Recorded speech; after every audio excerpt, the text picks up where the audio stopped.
niyo po? At ngayong gabi ay ganoon po tayong baptism mula po sa luman.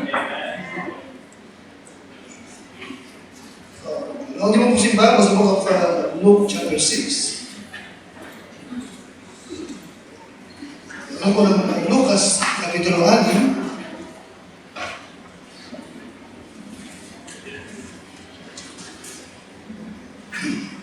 Luke chapter 6.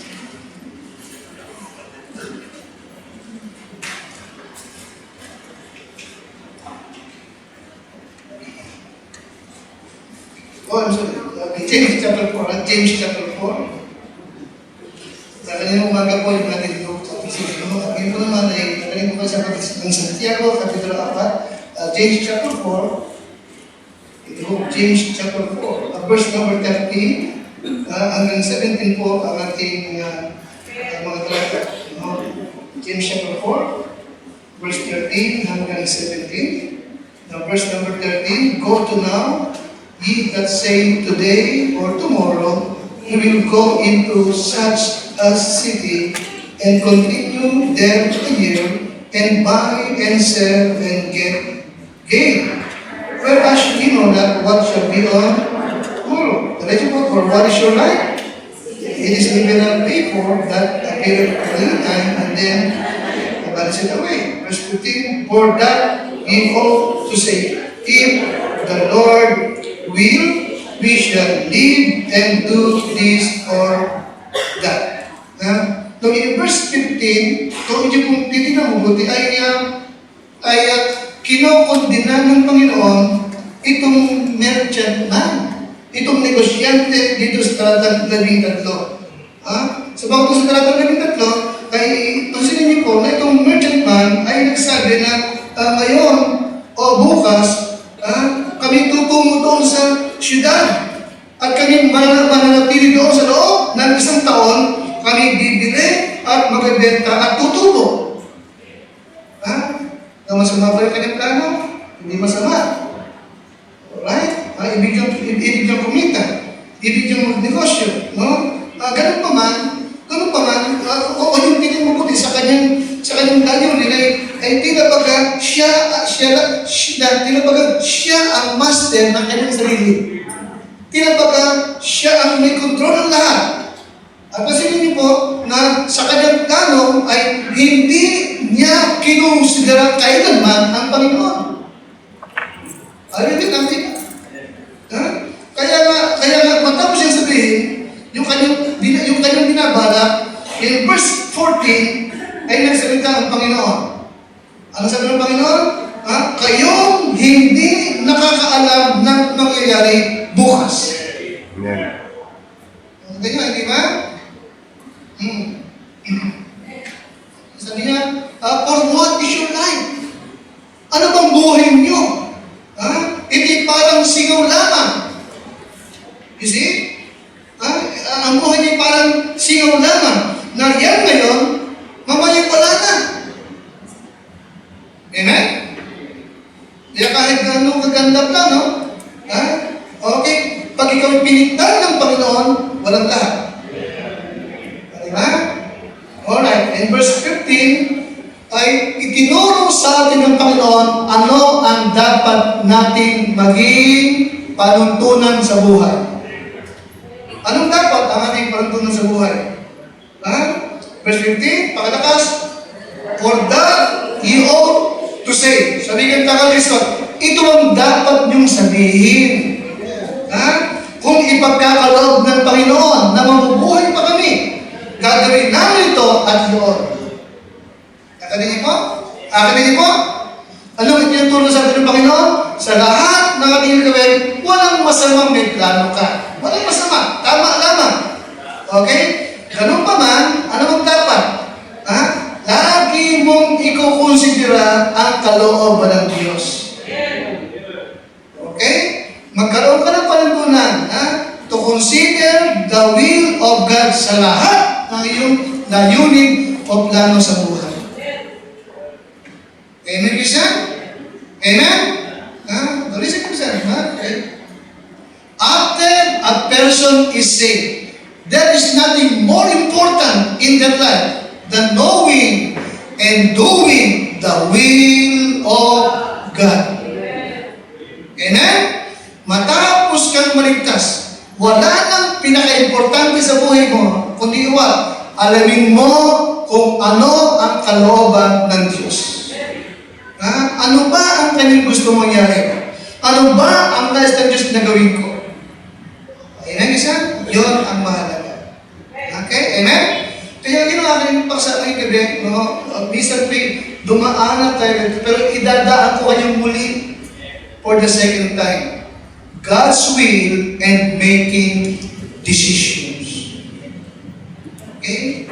God's will and making decisions. Huwag tayo lahat at tayo din manalangin. Panginoon namin Diyos, nagpapasalamat po kami sapagat dinala dito ang iyong mga anak. Kasama na po yung iba naming panauhin upang sundin ang kalooban mo sa kanilang buhay. Ako na yung mabalinig ko dahil lumalapit, humihingi ng kalakasan, ng tinig, ng kapangyarihan upang aking i-deliver ang mahalaga mong salita. The Lord, bless your people, i-bless mo rin ako, bigyan mo ng unawa ang bawat isa at pusong tumatanggap ng iyong turo upang tanggapin at gawin. So, the Lord, sa iyo ko po ipinagkakatiwala ang lahat. Sa pangalan po ng aming Panginoon Jesus, pagpalain mo po kami. Amen. God's will and making decision. Okay? Kalooban ng Diyos. Okay? Alright. Ang maggawa ng kapasyahan at hanapin kung ano ang kalooban ng Panginoon. Alright? Ngayon, pag tinanong ka, ano bang ibig sabihin ng God's will? Madalas kong mapakinggan. Madalas natin banggitin, di ba? God's will, kalooban, ano bang ibig sabihin nito? Now, okay, the will of God includes everything that God desires or wishes to happen sa langit at sa lupa. Alright, yun ang ating unang definition, ha? The will of God includes everything, lahat-lahat. Okay, lahat-lahat ng ninanais ng Diyos at gusto niyang mangyari sa langit man o sa lupa. Alright? Dahil ito po'y nagbunga ng tinatawag na, nagplano na ng kanyang ibig mangyari. Amen? At ito ay talagang kanyang papangyayarihin. Bakit? Sapagat ito yung kanyang God's will. Ito yung kanyang kalooban. Okay? Pangalawa, na kahulugan ng God's will. At ito yung pinaka-mention. Mas madaling tandaan. Pangalawa, okay? His will is what He commands us to do. Okay, basa nga. God's will is what? What He commands us to do. Okay? Okay? Okay. Ano yung kanyang iniutos na ating gawin? Yun ang God's will. Nakikinig ka sa akin? Amen? Inutusan ka niya bang mag-pray? Mag-pray ka. God's will yun eh. Inutusan ka ba niya mag-church every Sunday ng umaga at bumalik ka sa gabi? Gawin mo. Kasi God's will yun eh. Amen, Christian? Amen? Amen? Kung hindi ka paligtas, hindi ka patiyak na pag namalagay sa langit ka pupunta, ang God's will is what? Maligtas ka. Hindi niya ibig na mapunta sa impyerno ang sino ng tao. Hindi niya ginusto yun. Ikaw lang gugusto nun pagka napunta ka doon. Amen? Nauligtas ka na, tiyak mo ng lakad na punta sa pagkatilig ka mo si Kristo, ano ang God's will? Mabautismohan ka. Yun ang kanyang kalooban. Nakibaliwanag ba? Amen? Sapagat siya nag-iwan siya ng halimbawa para gawin mo rin yung ginawa niya. Bagamat siya Diyos, bagamat siya Panginoon, nagpabautismo siya kay John the Baptist. Amen? Kaya kanyang tinanggap na baptism ba? Baptism. Yun ang God's will. At lahat ng kanyang alagad, nakikinig ka sa akin, ay baptized ni John the Baptist. Ano yung sabi? Amen, nabaptize ka na. Ibig niya, lumago ka. Nakikinig ka? Ibig niya, just mag-mature, lumago ka. Yun ang kanyang God's will. Ano yung sabi? 2 Peter 3:18, but grow in grace and in the knowledge of our Lord and Savior, Jesus Christ. Ibig niya, mag-grow ka. Huwag kang manatiling ganyan ka lang. Nakikinig ka sa akin? Amen? Amen? No, save ka na, nabaptize ka na, ano bang God's will? Okay? To live a sanctified life. Ibig niya, mamuhay ka ng may kabanalan. Maliwanag ba? Maliwanag ba? Mamuhay ka ng kabanalan. Lumayo ka sa lahat ng gawang masama. Kalikuran mo na yung bisyo mo. Amen? Sabi ng God, be ye holy for I am holy. Alright? You see? God's will is what He command us to do. Alright? Kaya nga, Christian must learn. Nakikinig kayo? Kaya nga, ang Kristiyano ay dapat matutuhan niya kung ano ang kalooban ng Diyos. Amen, you said? Amen? Amen? Ibig yung matutuhan mo ang kanyang kalooban. Ibig niyang magtatanong ka, Panginoon, ano ang gusto mong gawin ko sa buhay kong ito? Liwanag ba? Ibig niyang magtatanong ka, Lord, saan school ba gusto mong ako'y mag-aral? Lord, ano bang kurso ang ibig mong kunin ko? Hindi ko ano lang ialok sa iyo. Nakikinig ka sa akin? Lord, ano bang trabaho ang ibig mong pasukin ko? Maliwanag mo sa akin? Amen? Lord, gusto mo bang bilhin ko yung resort na yun? Tatanong ka. Hindi ka ba sasugod ng sugod? Maliwanag ba? Amen? Hindi ko anong i-offer sa'yo. Hindi ko sinong huminga sa'yo. Dala-dala ka, no? Importante yung God's will sa buhay natin. Amen, isa? Dinadala-dala ka, Lord, kailan ba at sino ang mapang-aasawa ko? Nakikinig ka sa akin? Hindi basta pogi ang maganda.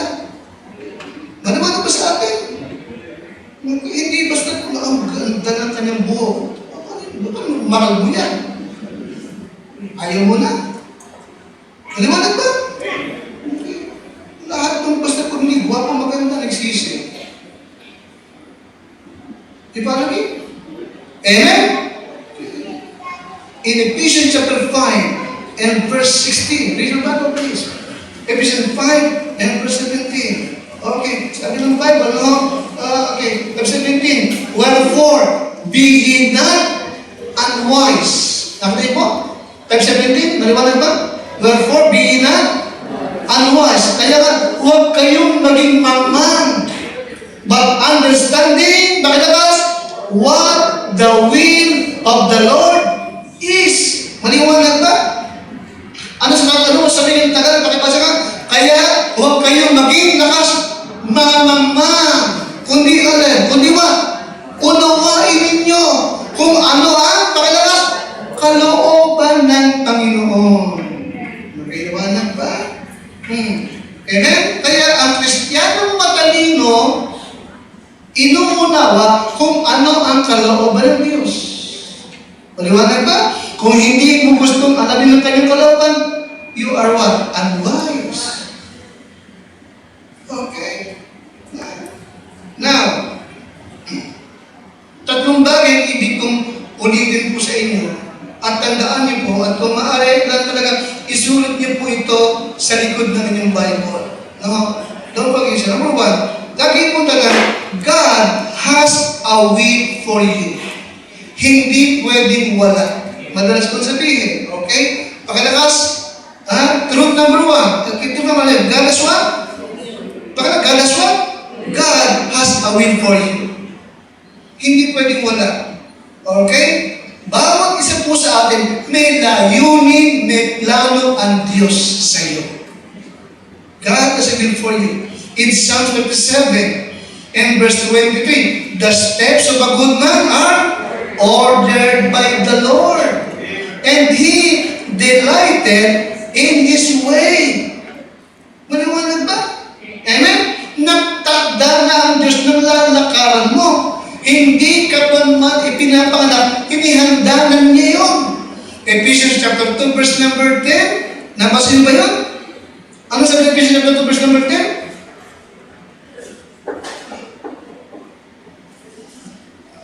Ready? Basa. For we are His what? Workmanship. Tayong mga naligtas.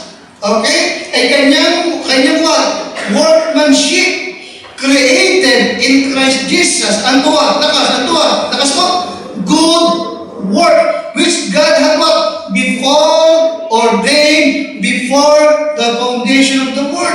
Kita mo? Inihanda na niya ng una pa man na para siyang ating lalakaran. Kita niyo ba yan? You see, God has a will for you. Okay? Kaya nga, be wise. Alamin mo kung ano ang kanyang kalooban para sa iyo. Okay? Pangalawang katotohanan na ibig kong lagi ito na God's will is good for you. Ano yung pangalawa na mahalaga ating unawain at alamin? Pakilakas mo? Alright. Ano man ang kanyang kalooban para sa iyo, mabuti yan para sa iyo. Walang magulang na nagplano ng ikasasama ng anak. Lalo't higit ang ating Panginoon. Sabi nga ng Panginoon, kayong mga masasama, sino sa inyong ama? Sino ama ang kapag humingi ng tinatayang anak ay batong ibibigay? Sinong anak kapag humingi, sinong ama ang nakapag humingi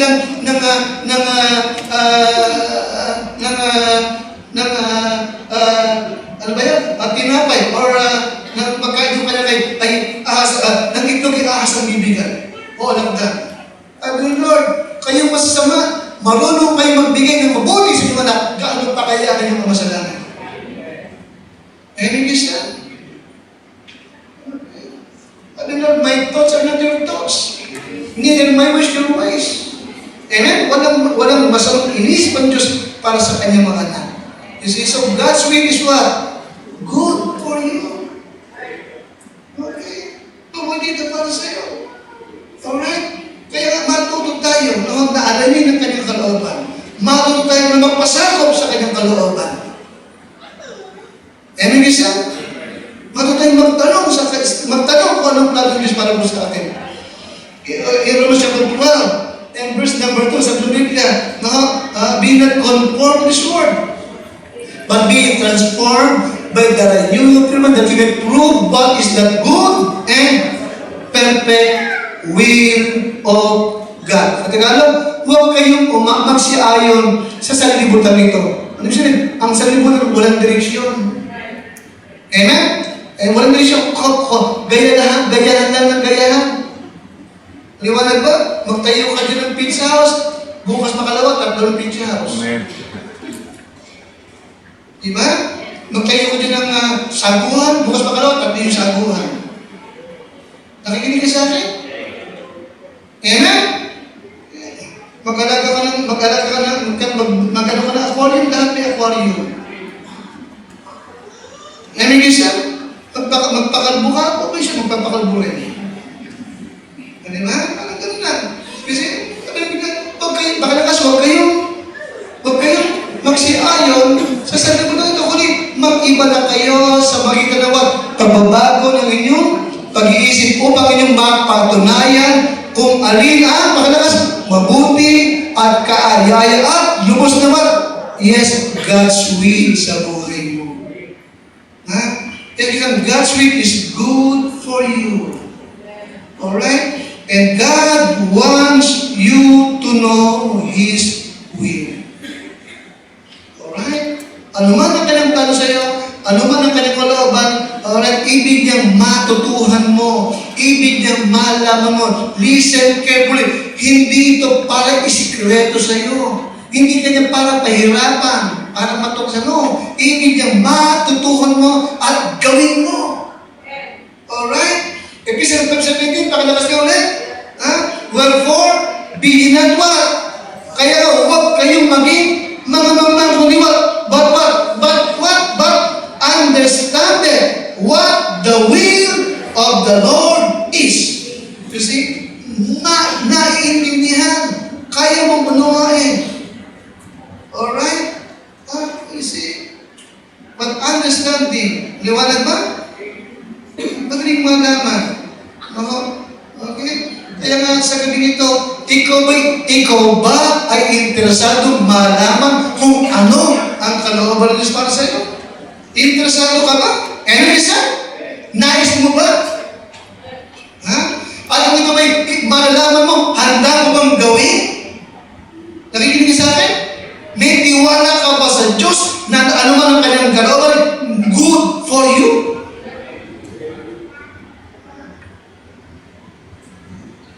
importante. Ano isa? Mahalaga. Alright? Mahalaga. No? Kaya nga sa Panginoon, ito po'y mahalaga. No? Alright? Ito po'y mabuti para sa inyo. Okay? Number one, kapatid, no? We must not dismiss God's will. Alright? Sapagat ito importante, tatlong bagay ang dapat na huwag mong gagawin. Alright? Pag ang pinag-uusapan ay kung ano ang kanyang kalooban. Number one, pakilakas, we must not dismiss God's will. Alright? Ano ibig sabihin? Huwag mo itong baliwalain. Huwag mo itong ipagwawalang bahala. Maliwanag ba? Maliwanag ba sa atin? Okay.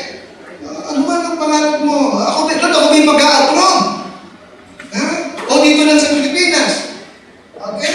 Ano bang negosyo ang ibig mong gawin ko? Alright? Huwag kang magkaroon ng kaisipan na hindi na mahalaga. Ang mahalaga kumita. Hindi mahalaga. Ang mahalaga makawa ko yung gusto ko sa bakit yung gusto ko. Isa, talaga sa uhimas na pa. Don't dismiss that. Huwag mo itong baliwalain. Huwag mo itong ipagwawalang bahala. Alright? Okay? Huwag yung pagka nagdudusa ka na tsaka mo sabihin, now, gagawin ko na kung anong kanyang kalooban. Wag. Umpisa pa lang, nakikinig? Umpisa pa lamang, mahalagang alamin mo, unawain mo kung ano ang kalooban ng Diyos. Alright? Grabe kasi yung pinagbagbisan na yung nabanggit ko rito, yung isang binata na, sabi niya, ibibento ko yung motor ko. Okay? Sabi ng pastor ay, yan ba yung kalooban ng Diyos? Benta mo yan. Dahil lang sa gusto mong bilhin. Yan ba yung kanyang kalooban? Sabi mo ba? Natawa siya. Hindi naman natin kung anong kalooban. Benta ko ito. Nag-iwala na sila. Nung kinahaponan, nakita silang pastor, lalakad-lakad, pipilay-pilay, at sugat-sugat. Oh, bakit ka puro sugat? Ba't ang dumi ng katawan na nangyari? Na-aksidente ako. Okay, o saan ako punta? Uuwi ako, alamin ko kung anong kalooban ng Diyos. Okay. Isakta na. Saka pa niya gusto alamin kung anong kalooban ng Diyos. Umpisa pa lamang. Maliwanag ba? Maliwanag ba? Amen? Unawain mo kung ano ang kalooban ng Diyos sa buhay ko. Ano yung God has a will for you. Iniwala ka ba? Ano yung pangalawa? God's will is what? Pangalawa, God's will is what? It is good for you. Mabuti ito para sa iyo. Alright? Ano yung pangatlo? God wants you to know His will. Alright? Ultimo yung future mo, yung magiging pamilya mo, ultimo yung kailan at sino ang magiging partner mo sa buhay. Okay? Amen?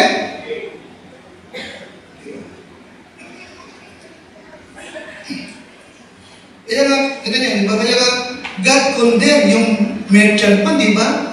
So, bakit yung merchantman, ang kanyang tingin, akala mo siya ang master, di ba? Akala mo walang makakapigil sa kanyang plano, di ba? Pupunta ako doon, mag-negosyo ako, 1 year. Then, magpapayaman ako. Ano sabi ng Lord?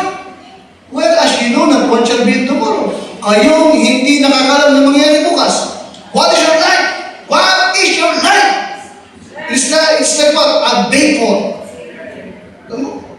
Pag sinabing vapor, sa nagalagay sa singaw. Amen? Ang singaw, walang value. Naliwanag ba? Ang singaw, andyan na yung mamaya, wala na yung singaw, wala na yung vapor. Ito mo. Kaya anong turo niyo sa atin? Sa lahat ng gagawin mo, walang masamang pala ang mahalaga, we must consider God's will. Amen? We must consider what?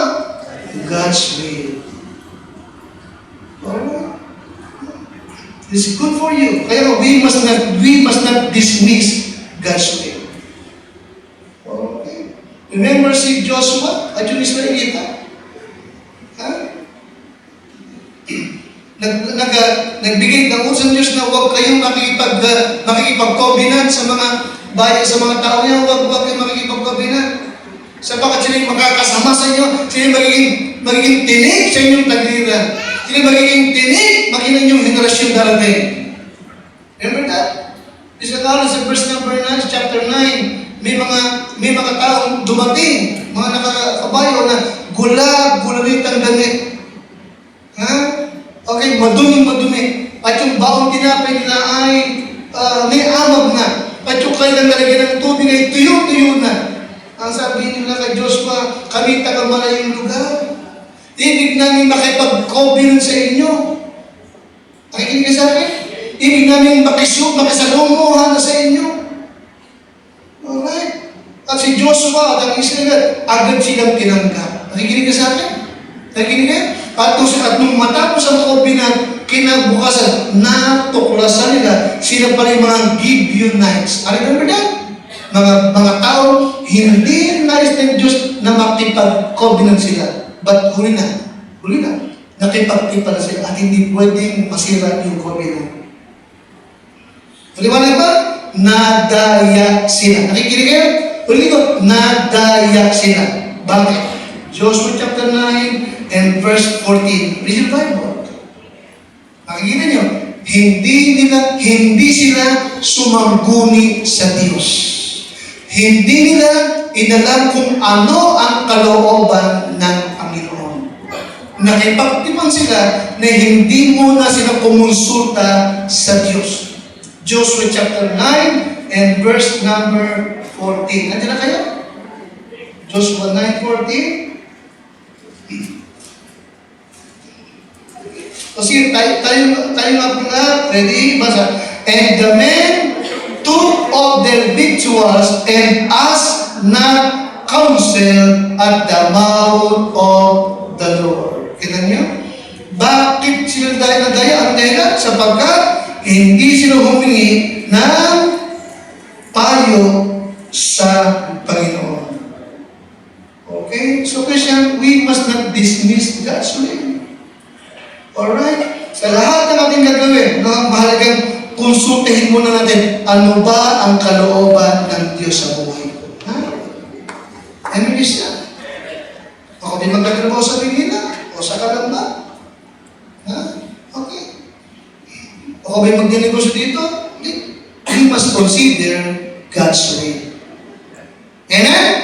Don't dismiss God's way. Ha? Pangalawang bagay, don't delay God's will. Alright? In the book of James 4:14, sabi ng Bible, for what is your life? Ano ba ang inyong buhay? Ito'y parang sigaw lamang.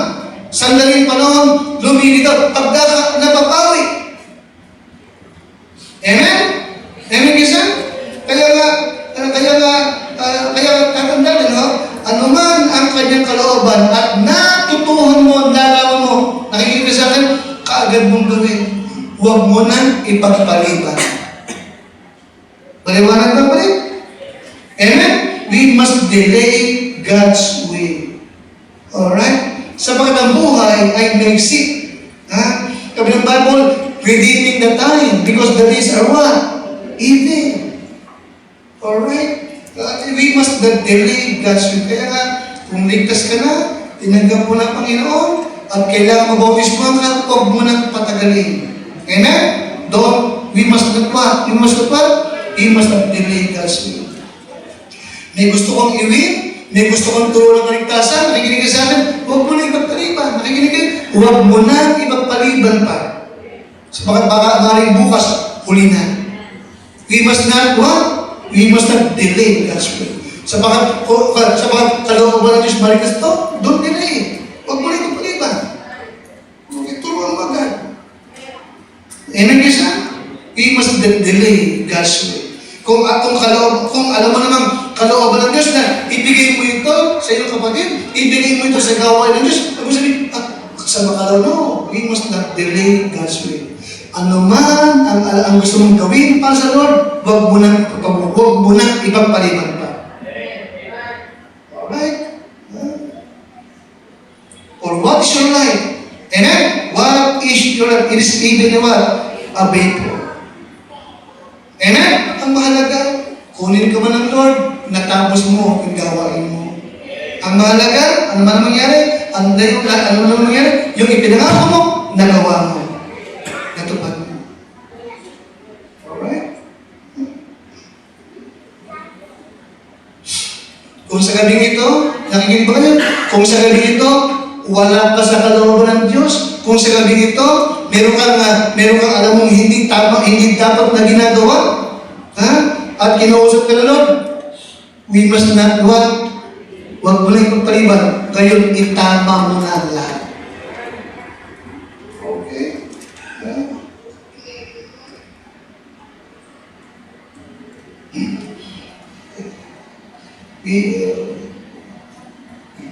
Meron kang backslidden spirit, nakikinig ba ka?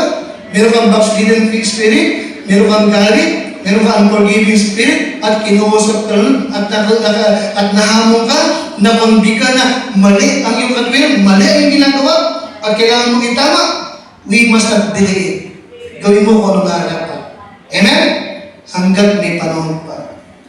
Alright? We must not delay God's will. Alright? Pangatlong bagay.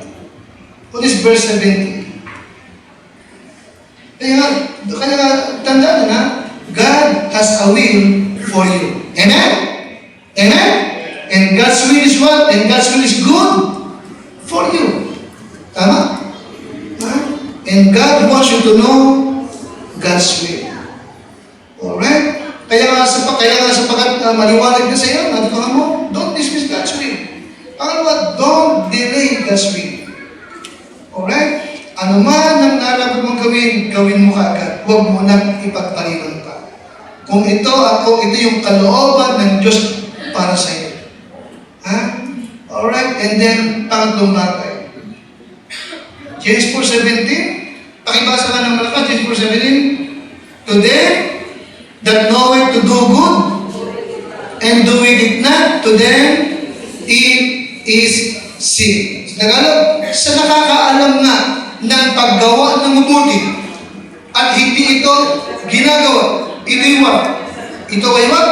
Ito ay kasalanan sa Kanya. Ha?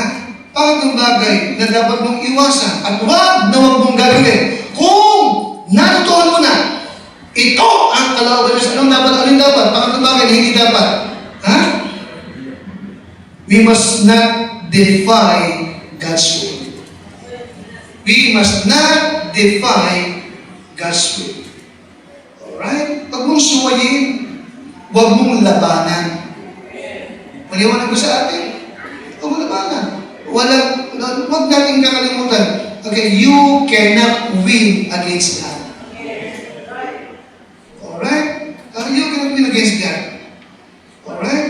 Hindi ka rin magtatagumpay kung susuwiin mo yung kanyang kalooban.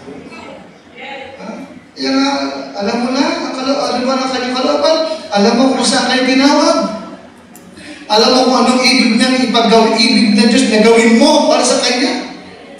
Okay? Huwag mo na ipagpaliban. At higit sa lahat, huwag mong susuwayin. Amen? Listen, hindi nagtagumpay si Jonah. Hindi mo ba? Hindi ba? Okay. Kaya kung alam mo yung Jonah, huwag mo labanan. Alright? Sa sabi ng Diyos kay Jonah, arise. Magbago ka, Jonah, and go to Nineveh, and preach the message na ibibigay ko sa iyo. Paliwanag kay Jonah, amen? Ito ang kalooban niyo sa akin, magtungo ako ng Nineveh. At pag ito, ang kanyang utos word, preach the message na ibibigay niya sa akin. Tatlong words sa inyo, di ba? Alright? Very clear. Pero si Jonah, tahasan niyang nilabanan, sinuway ang kalooban ng Lord. Sa halip na magtungo ng Nineveh, sumakay ng barko, patungo ng Tarshish. Nakikinig ka sa akin? Inakala niya na pwede niyang suwayin ng Panginoon. Amen? Kaya nga, sa gitna ng dagat, nagpadala Diyos ng napakalakas na bagyo na halos mawala yung barko. At ang malungkot dito, nakikita? Ang malungkot dito, the moment na Kristiyano ay tahasang sumuway sa kalooban ng Lord, maraming tao sa paligid mo, madadamay bunga ng iyong pagsuway. Maaring pamilya mo, kamag-anak mo, nakikinig sa akin. Lahat nung nakasakay sa barko na kaya mo nagdamay sa kanyang ginawa. Inakala nila lahat na mamamatay sila. Takot na takot sila sapagkat talagang mawawala ang barko, mamamatay silang lahat. Mabuti na lang si Jonah nakapag-isip-isip. Sabi niya, ako dahilan. Ako ang may kagagawan. Sapagkat aking sinuway ang kalooban ng Panginoon. I-harvest niyo ako sa dagat, titigin ang bagay na yan. Maliwanag ba? Ini-harvest. At ang Diyos ay naghanda ng malaking isda at kanyang nilunok si Joshua, si Jonas. Isang laging tandaan, may malaking isda na nakahanda sa mga Kristiyanong sumusuway sa kalooban ng Panginoon. Okay? We must not defy God's will. Amen? We must not defy God's will. Dahil kung tinatandaan, ano man ang kanyang utos, hindi naman mabigat. Amen? Amen? At ang lahat ng kanyang kalooban sa akin, kawang mabuti naman. Hindi naman para sa akin ikasasama. Okay, ba't mo nalabanan? Ba't mo kukontrahin? Amen? Para naman yun sa'yo. So we must not defy God's will. Alright? At hindi na para itago, ilihim, ano man ang kanyang plano sa buhay natin pare-pareho. Amen? Amen? No, paano ba malaman ng God's will? Tatlong bagay, di ba? Paano ko malaman ng God's will? Hindi si Christian, ulitin ko lang, okay? Okay, God is not the author of confusion. Aliwanag? Ano siya, hindi siya Diyos ng kalikuhan. Hindi ka para ganito. Alright? Ano man ang kanyang kalooban, ito ay what? Ito ay maunawaan mo. And God revealed His way. Okay? His way. Plain to see and understand. Una-una, through His Word, the Bible. Amen? Malalaman mo ang kanyang kalooban. Sapagkat ang kanyang kalooban ay kanyang ipinapahayag, ipinakikita, at ipinauunawa. Una-una, sa magitan ng kanyang mga salita. In Psalm 119:105, Thy word is a lamp unto my feet and a light unto my path. Ang salita mo'y ilawan sa aking mga paa at liwanag sa aking mga landas. Amen, Christian? Maliwanag ba? Tuloy matindihan. Tinatandaan ko lagi. Okay? Ano man ang mangyari, hindi ka papagawain ng Diyos nang sasalungat sa kanyang salita. Maliwanag ba? Nakikinig ka sa akin, ano man ang plano mo, ano man ang lagay mo, nasalungat sa sinasabi ng Bible, tagal mo, hindi yan kalooban ng Diyos para sa iyo. Ano ba ito? Amen?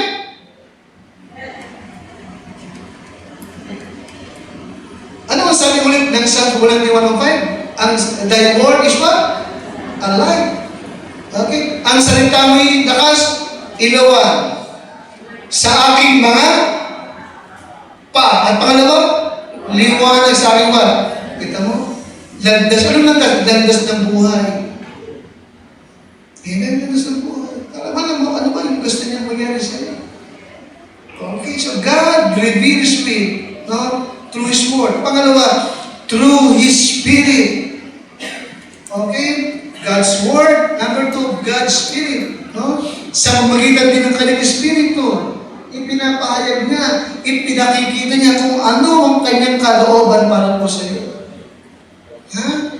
Romans 8:14, ang bawat pinapatnubayan ng Espiritu ng Diyos, sila ang mga anak ng Diyos. Ang Kristiyano ay may patnubay na Espiritu Santo. Nakikinig ka sa akin? Amen ka siya? Maging sensitive ka lang. Maging sensitive ka lang. Sensitive. Pakinggan naman mo siya. Inilit ka niya. Papatubayan ka niya. Sa landas ng katuwiran. John 14:26. Ano sabi mo ulit?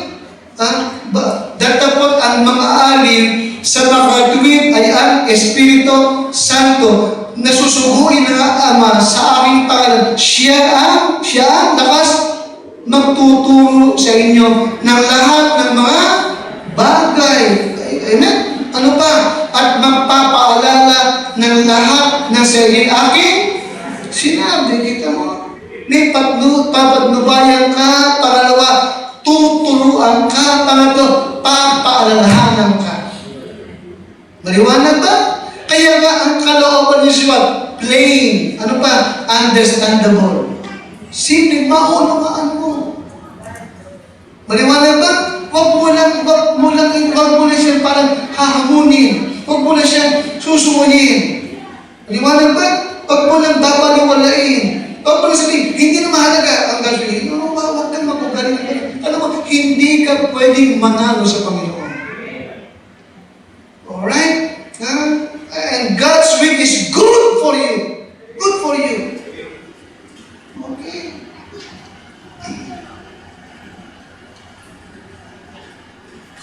Paano yung pahayag ng God's will? Number one, through His what? Through His Word, the Bible. Amen? The Bible. Number two, through His what? The Holy Spirit na tumatahan sa iyo. Hindi mo ba alam na templo ka ng Diyos at ang Espiritu ng Diyos ay tumatahan sa iyo? Amen? Sabi ng Bible sa mga personal, grieve not the Spirit of God whereby ye are sealed unto the day of your redemption. Grieve not. Alam mo, ibig ng grieve not sa Tagalog, napipighati, nalulungkot. Nalulungkot ang Holy Spirit na tumatahan kapag ikaw ay gumagawa ng pagsuway. Nakikinig ka sa akin? Nalulungkot siya, napipighati siya. Kaya alam mo, pag mali ka masakit sa kalooban mo. Alam mo, mali ka. Hindi ka na, hindi ka na magtagang kasalanan ba yung nagawa ko? Nakikinig ka sa akin? Nakikinig ka? Ugali mo yun Masama ba yung ginawa ko? Kasalanan ba? Tanungin mo sarili mo, hindi ka ba nakaramdaman kapag ka pighati? Nakikinig kayo? Hindi ka ba parang nasusubatan ng kalooban mo? Hindi usig ng budi, hindi budihan. Holy Spirit. Alam mo niyo? Kaya alam ng Kristiyano pag nagkasala, alam ng Kristiyano kung kailangan mo humingi ng sorry. Alam ng Kristiyano kung kailangan mo magpakababa. Alam ng Kristiyano yan Bakit? Sa bakit inihahayag ng Word of God, pangalawa? Holy Spirit. Okay? John 16:13. Saan niyo po? John 16:13.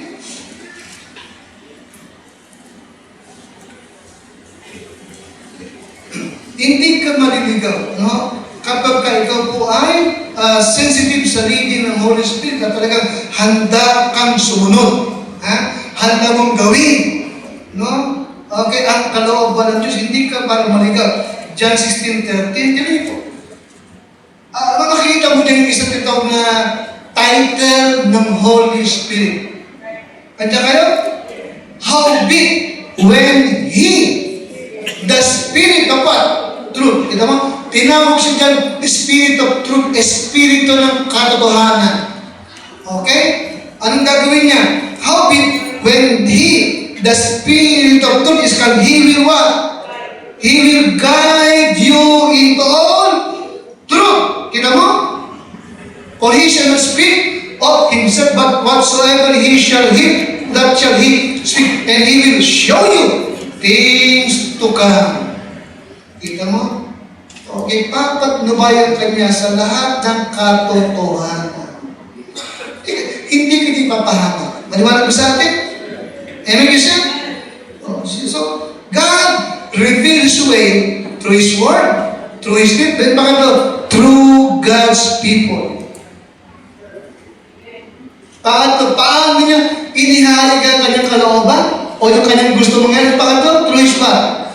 Through God's people, sa mga tao ng Diyos. Ano gusto? Okay, kapag nag-preach yung pastor, amen? Pag nagtuturo yung mga Sunday school teacher, maliwanag ba? Maliwanag ba? Kapag ka kinakausap ka ng mga kuya mo dyan, ate mo dyan, sabi, kapatid, sister, mali, nakita ko yung ginagawa mo ganito, hindi tama yun. Mali yan. Nakikinig kayo? Pag pinagsasabihan ka, tumatanggap ka ng tumatanggap ka ng correction, dapat matuto ka. Because God reveals His will through His word, through God's people. Mga tao, nagtanis ako, bakit kayo tinagis sa Calvary? Yung mga member dito na nagpe-present, nagmamalasal siya para isa na talaga mapagsabihan ka. Matuto lang tayong tumanggap. Amen? Matuto lang maging humble and meek. In John chapter 9, verse number 8, si Pablo, kaliligtas pa lang. Sabi niya sa verse number 6, Lord, what will thou have me to do? Sabi ng Lord, magtungo ka dito sa kanyang kalye. At mayroong tao doon na nagngangalan, Ananias, sasabihin niya sa iyo kung ano ang dapat mong gawin. Nakita mo, hindi ba? Through Ananias, tinuro niya na lagi Pablo kung ano yung dapat yung gawin. Hanggang sa bandang muli, binautismuhan niya si Ananias, si Pablo. You see? God used Ananias to speak His will to Paul. Alright? Ganun din sa ating panahon ito ngayon. Ang Diyos madalas ay ipinababatid sa iyo kung ano ang dapat mong gawin through His word. Nakasulat, God's people. The pastor, sa diskuti, at yung mga kapatiran mo ito. Amen? Matuto lang tayong tumanggap. Matuto lang tayong tumanggap ng turo. Matuto lang tayong tumanggap ng pagsaway kung kinakailangan. Amen? Kasi kung tama naman yung ginagawa, bakit ka sasawayin? Amen? Amen, Christian? Amen? Yung nasa Bible naman. Yung sinasabi Bible, ano bang laban mo dyan? Nasa Bible na yan. Maliwanag ba sa atin?